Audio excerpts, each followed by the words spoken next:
एक समय की बात है, भारत देश में एक गांव था। यह गांव एक खूबसूरत पहाड़ी के ऊपर स्थित था। यह गांव अपनी पर्यावरण संरक्षण और धार्मिकता के लिए प्रसिद्ध था। इस गांव के वासी अपनी सामरिक और नैतिक मूल्यों को मानते थे और अपने देश की गरिमा के लिए सदैव तत्पर रहते थे।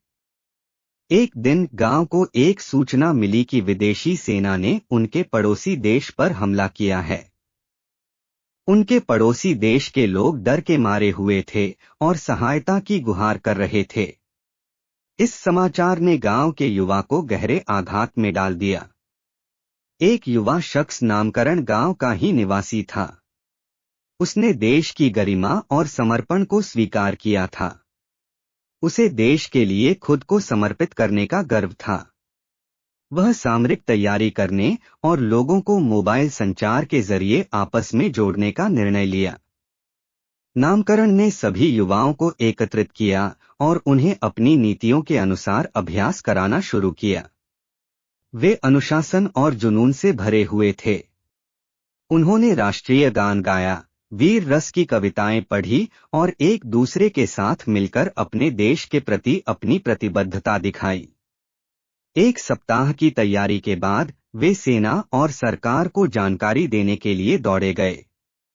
वे एक मीटिंग में भाग लेने के लिए चयनित हुए और अपनी नजरें उठाते ही आपसी सभा के सभी विदेशी अधिकारियों को चकित कर दिया।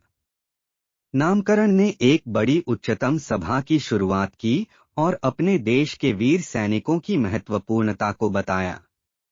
उसने यह साबित किया कि भारतीयों की बहादुरी और साहस को कोई भी संकट नहीं रोक सकता है। वह अपने युवाओं को बढ़िया धार्मिकता और आदर्शवादी भारतीय संस्कृति के साथ नवयुवकों की प्रेरणा दे रहा था। आखिर में नामकरण ने अपने समर्पण और निष्ठा को दिखाते हुए कहा, हम एक होंगे, एक संघर्ष करेंगे और विजय की ओर बढ़ेंगे। हम अपने देश की रक्षा के लिए तैयार हैं और किसी भी हाल में अपनी संकल्प बदलेंगे। नामकरण और उसके युवाओं ने अपनी नई शक्ति के साथ अपने देश के लिए युद्ध के लिए निकल पड़े।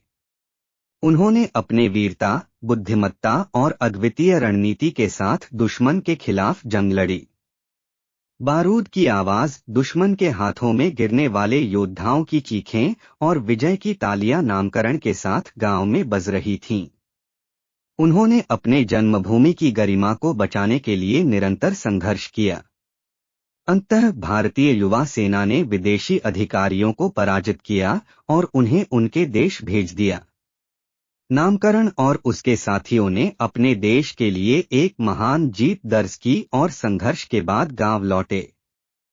गांव के लोग गर्व के साथ नामकरण और उसके साथियों का स्वागत करते हुए भारतीय ध्वज को लहराते देखा। उन्होंने यह साबित किया कि भारतीय युवा अपने देश की गरिमा और सम्मान के लिए हमेशा सदैव तत्पर रहेंगे। वे भारत की वीरता, धर्म और न्याय को समर्पित हैं और अपने देश को सदैव महान बनाने के लिए प्रतिबद्ध रहेंगे। भारतीय युवा अपने देश के प्रति समर्पित होने और गर्व के साथ उसकी गरिमा और सम्मान को सुरक्षित रखने के लिए सदैव तत्पर रहें।